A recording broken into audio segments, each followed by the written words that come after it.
Hi everyone, Kenji here, your sculptor, and welcome back to Life of Clay for another sculpting session. And today, I'll be showing you how I sculpt this crab-like magical creature in the Harry Potter universe, the Chizpurfle. And before we begin, may I ask you to please subscribe and click the notification bell icon to see more of my sculpting videos in the future. Okay, so without further ado, come, bring the clay on, and let's get started.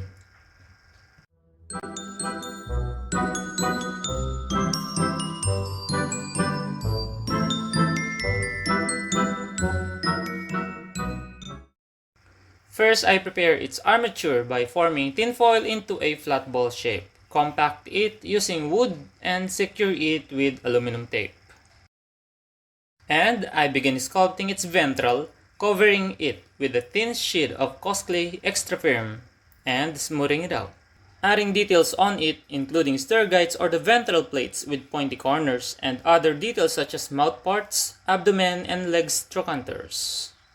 Let's talk about the Chizpurfle for a moment. They are small crab-like magical parasites with fangs in the Harry Potter universe, often responsible for causing magical objects and Muggle electrical items to malfunction. Not only they are attracted to magic, but they feed on it, like gnawing through magical wands and damaging broomsticks. They also infest the fur and feathers of creatures like crooks and ogres, or just settle in dirty cauldron to consume magical residues or feed on electricity, causing trouble in the Muggles' world's appliances. Though they can be removed with specialized potions, severe infestations requires the expertise of the pest subdivision of the Department for the Regulation and Control of Magical Creatures. And they themselves, especially their carapaces and fangs, are used also as ingredients in making potions. And here, I added small pieces of clay in specific areas to make them protrude.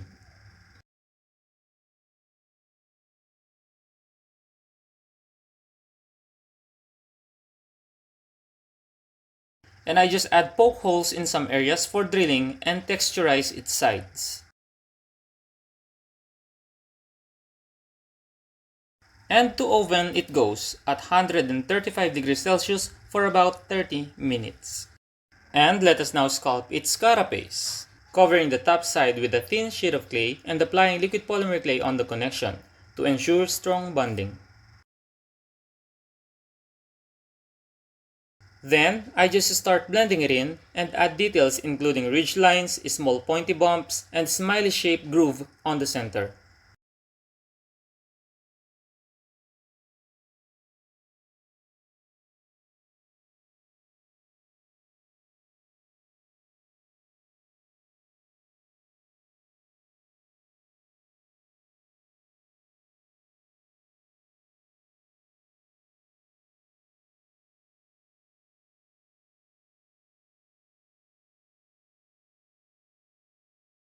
And we can now bake it using the same oven parameters. Then set it aside and let's proceed in making the limbs.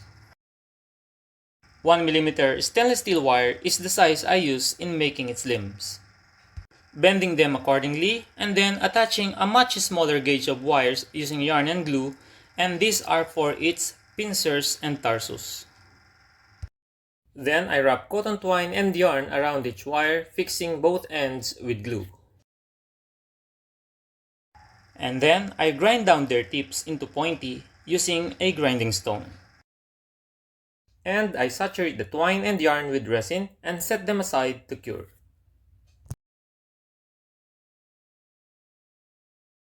And now sculpting them by covering each with strip of clay, shaping them and add details including pincers, denticles, spines, segments, conjunctival membrane, and also making its fangs and stocky eyes with minimal details on them.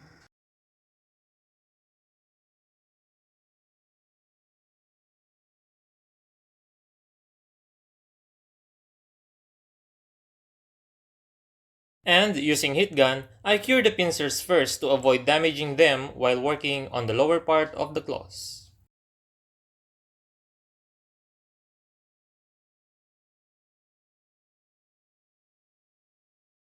Here, I form and add short spine on the claws to add character to them. And yes, making limbs and other appendages really requires plenty of time to complete them, and to be honest, they aren't really easy to sculpt, pair by pair, details to every details. Great patience indeed an artist must possess, and making sure each pair is mirrored as much as possible. And after that, I brush them with alcohol to smooth out, and to curing they go, using the same oven parameters. I also drill all the holes for the limbs for later assembling.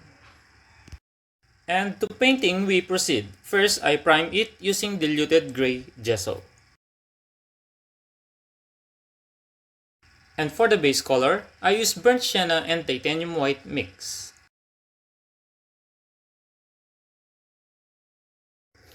Then painting it with wash of burnt sienna, dabbing it with tissue paper to absorb excess, just leaving enough to seep into crannies, and to saturate the base color a little bit.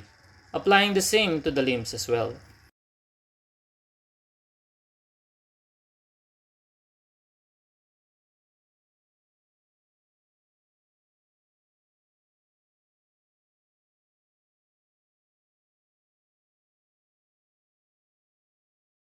Now, painting speckles and bumps with burnt umber and black using the layering technique.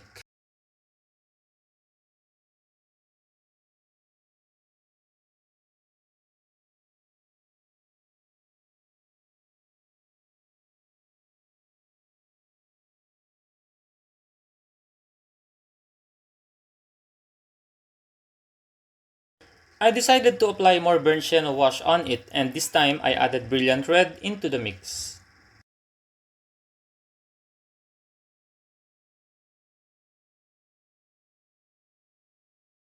Here, I'm painting the tip of the fangs, pincers, and legs with green and sap green. Then I add light green mica powder to add shimmer to the greens. And then sealing it with gloss water-based varnish.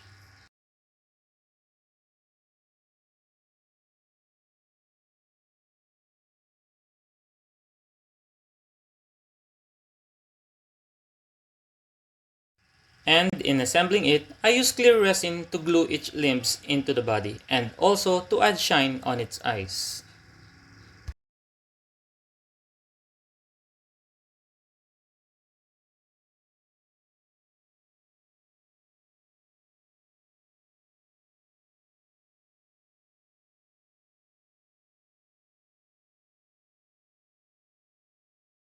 And that's it, our Chizpurfle is finally done. Hope you like our subject this time, and if you do, please give this video a thumbs up and leave your comment about it.